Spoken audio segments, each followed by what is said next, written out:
کبھی آپ نے غور کیا کہ زندگی کے سفر میں ہم کئی بار ایسے مواقعہ کا سامنا کرتے ہیں جب کسی کام کو انجام دینے کے لیے پوری کوشش کے باوجود بار بار رکاوٹیں آتی ہیں۔ یہ لمحے ہمیں پریشان، بے چین اور بے بس کر سکتے ہیں، لیکن اس میں ایک گہری حکمت پوشیدہ ہو سکتی ہے جو اللہ تعالیٰ کی طرف سے ہمارے لیے ایک اشارہ ہو سکتی ہے۔ جب ہم کسی کام کو پورے دل و جان سے کرنے کا ارادہ کرتے ہیں اور تمام تر وسائل استعمال کر لیتے ہیں مگر وہ کام پایہ تکمیل تک نہیں پہنچتا، تو یہ غور و فکر کرنے کا وقت ہوتا ہے۔ یہ رکاوٹیں محض اتفاق نہیں ہو سکتی۔ یہ ممکن ہے کہ اللہ تعالیٰ ہمیں روک کر کسی بڑے نقصان سے بچا رہے ہوں یا ہماری زندگی کے کسی اور راستے کی طرف رہنمائی کر رہے ہوں جو ہمارے لیے بہتر ہے۔ قرآن پاک میں ارشاد ہوتا ہے، اور ہو سکتا ہے کہ تم کسی چیز کو ناپسند کرو اور وہ تمہارے لیے بہتر ہو، اور ہو سکتا ہے کہ تم کسی چیز کو پسند کرو اور وہ تمہارے لیے بری ہو، اور اللہ جانتا ہے اور تم نہیں جانتے۔ ہماری سمجھ محدود ہے مگر اللہ کی حکمت لامحدود ہے۔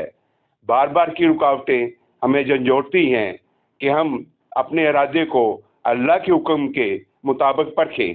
اب سوال یہ پیدا ہوتا ہے کہ اگر ہم کبھی ایسی سچویشن اپنی زندگی میں محسوس کریں تو ہمارا رویہ ان رکاوٹوں کے دوران کیسا ہونا چاہیے؟ تو نمبر 1 پر ہے صبر اور دعا، یعنی صبر کرنا اور اللہ سے رہنمائی طلب کرنا ضروری ہے۔ ہو سکتا ہے کہ اللہ ہماری دعا قبول کرنے میں تاخیر کر رہا ہو تاکہ ہمیں بہتر چیز عطا کرے۔ نمبر 2 پر ہے خود احتسابی، اپنے ارادوں اور نیتوں کا جائزہ لینا اہم ہے۔ کیا یہ کام واقعی نیک اور جائز ہے یا ہماری خواہشات اور انا کے تابع ہے؟